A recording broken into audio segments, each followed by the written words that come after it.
जरा सोचो, हिटलर और उसकी खूंखार सेना वापस से जिंदा हो जाए और वो सब पूरा का पूरा एक ज़ॉम्बी में कन्वर्ट हो गए थे। पर क्या ये अनजान लोग जो अपनी छुट्टियां मनाने आए हुए होते हैं वो उन खतरनाक ज़ॉम्बीज़ से अपनी जान बचा भी पाएंगे? ये तो देख कर ही पता करना पड़ेगा। कहानी की शुरुआत में हमें एक लड़की बर्फीले इलाकों में भागती हुई दिखाई देती है क्योंकि उसके पीछे बहुत ही खतरनाक ज़ॉम्बीज़ पड़ गए थे। वो लड़की तो अपनी जान बचाने के लिए लगातार भागते ही रहती है, लेकिन अब उन ज़ॉम्बीज़ ने लड़की को पकड़ लिया था। उन ज़ॉम्बीज़ को देखने पर यह पता चल रहा होता है कि उन लोगों ने वर्ल्ड वॉर 2 के हिटलर की सेना का कॉस्ट्यूम पहना होता है। और अब इस बात को कई दिन बीत जाते हैं। एक दिन उसी इलाके में कुछ दोस्तों का ग्रुप वहाँ पर ट्रेवल करने आया था, लेकिन उन्हें इस बात का जरा सा भी अंदाजा नहीं होता कि आगे उनके साथ क्या होने वाला है। वो सभी लोग अपने केबिन की तरफ बढ़ते जा रहे थे, लेकिन रास्ते में बहुत सारी बर्फ जमा होने के कारण उनकी कार आगे नहीं जा सकती थी। इसीलिए अब उन लोगों ने कार से उतरकर पैदल ही जाने का डिसाइड कर लिया था। कुछ टाइम बाद वो सारे लोग अपने केबिन में पहुंच जाते हैं और अब तो काफी रात भी हो चुकी थी।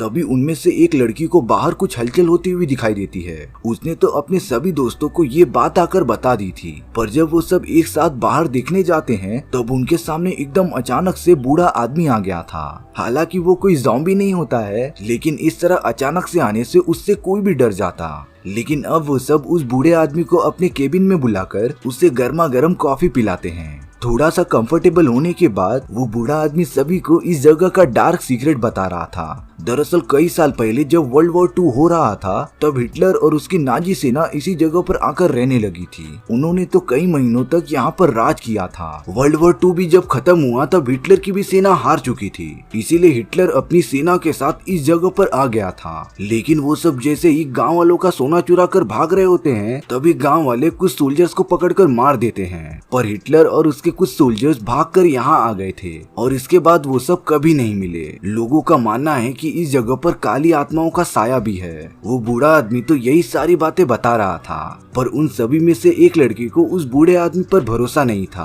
और वो तो उसकी बातों पर हंसने लगता है, जिसकी वजह से वो बूढ़ा आदमी एकदम गुस्सा हो चुका था और वो उस लड़के को पकड़ लेता है। वो बूढ़ा आदमी तो यहाँ पर सिर्फ सभी को सावधान करने आया था और अब वो भी वहाँ से चला जाता है। रात होने पर जब वो बूढ़ा आदमी एक टेंट लगाकर बैठा हुआ था तब उसे अपने आसपास कुछ अजीब तरीके की आवाजें सुनाई देने लगती हैं। जब वो बूढ़ा आदमी वहाँ पर देखने गया तब उससे बहुत ही खूंखार ज़ॉम्बीज़ दिखाई देते हैं, जिन्होंने देखते ही देखते उस बूढ़े आदमी को जान से मार दिया था। सुबह होने पर उन सारे लोगों को इस बारे में पता चला कि सैरा नाम की उनकी कलीग अभी तक केबिन में नहीं पहुंची है। इसीलिए अब एरिक सारा को ढूंढने के लिए अकेले ही निकल पड़ा था। कुछ दूर तक जाने के बाद ही उसे पैरों के निशान दिखाई देते हैं। एरिक तो उन निशानों का पीछा करने लगा था, पर तभी वो बर्फ से ढके हुए गड्ढे में गिर जाता है। लेकिन एरिक अभी घबराया नहीं था।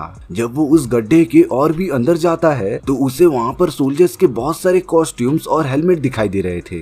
एरिक तो तब डर गया जब उसे वहाँ पर सैरा की डेड बॉडी मिली, यानी कि उन्हीं ज़ॉम्बीज़ ने सैरा को मार दिया था। यहाँ केबिन में एरिक के बाकी दोस्तों को एक सोने से भरा हुआ बॉक्स मिला था, जिसमें बेशकीमती ज्वेलरीज रखी हुई थी। उनमें से कई लोगों का मानना था कि हिटलर और उसकी सेना जिस खजाने को यहाँ से लेकर जाना चाहती थी शायद से ये खजाना भी उन्हीं में का हो, लेकिन इस बात पर कोई भी ज्यादा सोचता नहीं। उनमें से एक मोटा लड़का उस रूम से बाहर चले जाता है। उस मोटे आदमी के पीछे पीछे उसकी गर्लफ्रेंड भी आ गई थी और अब वो दोनों एक साथ बहुत ही अच्छा मोमेंट शेयर करते हैं। इसके बाद वो मोटा आदमी केबिन में वापस आ गया था, लेकिन उसकी गर्लफ्रेंड जैसे ही केबिन में आने के लिए निकलती है तब उसे चारों ओर से ज़ॉम्बीज़ ने घेर लिया था। वो तो वहाँ से तेजी से भागने की कोशिश भी करती है, लेकिन अब उन ज़ॉम्बीज़ ने उस लड़की को बहुत ही ज्यादा चोट पहुँचा दी थी। पर वो लड़की तो मदद के लिए अपने दोस्तों को चिल्लाते रहती है और वहाँ केबिन में बाकी सब हाई वॉल्यूम करके म्यूजिक सुन रहे थे। और अब देखते ही देखते उन सारे ज़ॉम्बीज़ ने उस मोटे आदमी की गर्लफ्रेंड को पूरा मार दिया था। जब उन्हीं में से मिया नाम की एक लड़की को कुछ आवाज सुनाई देती है तब वो दरवाजा खोलकर बाहर देखने चली गई थी, लेकिन उसे कुछ दिखाई नहीं देता। वो सब और कुछ सोच पाते तभी एक ज़ॉम्बी ने मिया के बाल पकड़ लिए होते हैं। मिया के बाकी दोस्त तुरंत उसे वहाँ से छुड़ाते हैं और अब उनके केबिन को बहुत सारे ज़ॉम्बीज़ ने घेर लिया था। तभी एरिक अपने सामने एक बहुत ही खतरनाक ज़ॉम्बी को देखता है और अब तो वो ज़ॉम्बी एरिक पर हमला करने भी आ गया था। एरिक भी बिना डरे उससे फाइट करता रहता है, पर उस जगह पर तो एक और ज़ॉम्बी आ गया था।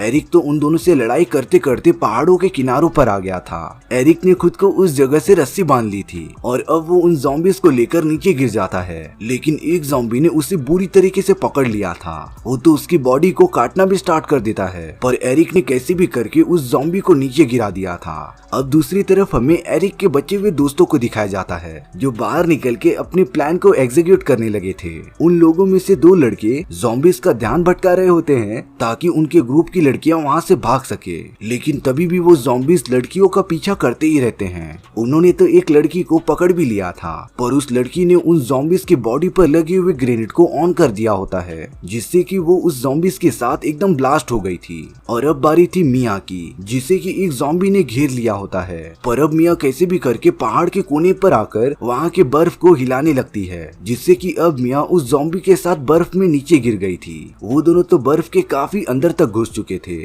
पर मिया तो कैसे भी बाहर निकलने में कामयाब हो जाती है और अब मिया ने बड़ी चालाकी से उस ज़ॉम्बी को मार दिया था। अब तो एरिक एक गन लेकर अपने दोस्तों की मदद करने के लिए निकल जाता है। वहीं पर एरिक के दोनों दोस्त भी मौजूद होते हैं जिन्होंने ज़ॉम्बी से लड़ने के लिए एक बॉम्ब बना लिया था, पर अब गलती से वो बॉम्ब केबिन में ही गिर जाता है, जिससे कि उन दोनों को अपने केबिन से बाहर निकलना पड़ा। वो दोनों तो भागते भागते वहाँ के एक छोटे से स्टोर रूम में पहुँच जाते हैं, लेकिन उन्हें वहाँ पर तो बहुत सारे नुकीले औजार मिल चुके थे, जिसे लेकर वो दोनों अब उन ज़ॉम्बी से लड़ने चले जाते हैं। देखते ही देखते उन सारे ज़ॉम्बीज़ की क्वांटिटी काफी बढ़ गई थी। उस जगह पर तो अब एरिक भी आ गया था, तो अब वो तीनों मिलकर लगातार उन ज़ॉम्बीज़ से लड़ते ही रहते हैं। इन्हीं सारी चीजों में एरिक भी अब मारा गया था और अब उस मोटे आदमी और मार्टिन के सामने सिर्फ हिटलर ही खड़ा होता है, जो पता नहीं क्यों काफी तेजी से चिल्लाने लगा था, जिससे बर्फ के अंदर सारे मरे हुए ज़ॉम्बीज़ बाहर निकलने लगते हैं। और अब हिटलर के सेना की क्वांटिटी काफी बढ़ चुकी थी, जो लगातार मार्टिन और उसके दोस्तों का पीछा करते ही रहते हैं। उन ज़ॉम्बीज़ ने तो अब मार्टिन के एक दोस्त को पकड़ भी लिया था।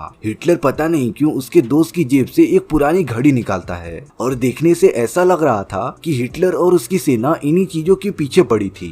तब जाकर मार्टिन को एहसास होता है कि जो खजाने का बॉक्स उन्हें मिला था, शायद से हिटलर की पूरी सेना उसे ही ढूंढ रही है। इसीलिए अब मार्टिन अपने केबिन की तरफ जाकर उस बॉक्स को ढूंढने लगता है और अब अगले ही मोमेंट में मार्टिन के सामने हिटलर और उसकी पूरी सेना आ गई थी। लेकिन मार्टिन ने कैसे भी करके उस सोने से भरे हुए बॉक्स को ढूंढ लिया था, जिसे कि वो हिटलर को दे देता है और अब मार्टिन तुरंत ही वहाँ से चला गया था। जैसे कि उस बॉक्स के मिलने के बाद हिटलर और उसकी पूरी सेना एकदम से शांत हो गई थी। मार्टिन तुरंत अपने कार में चला जाता है, जो जल्द से जल्द इस जगह से भागना चाहता था, लेकिन तभी वो नोटिस करता है कि उसके कार में एक गोल्डन कॉइन बचा हुआ है, जो कि उसी बॉक्स के अंदर रखा हुआ था। मार्टिन जैसे ही उस गोल्डन कॉइन को उठाता है, तभी उसके कार के बाहर हिटलर का ज़ॉम्बी आ गया था, जिसे कि वो गोल्डन कॉइन कैसे भी करके चाहिए था। और अब हिटलर बिना कुछ सोचे समझे मार्टिन पर हमला कर देता है। इसी के साथ हमारी ये कहानी यहीं पर खत्म हो गई थी। सो व्यूअर्स, आपको ये स्टोरी कैसी लगी प्लीज कमेंट सेक्शन में बता दो और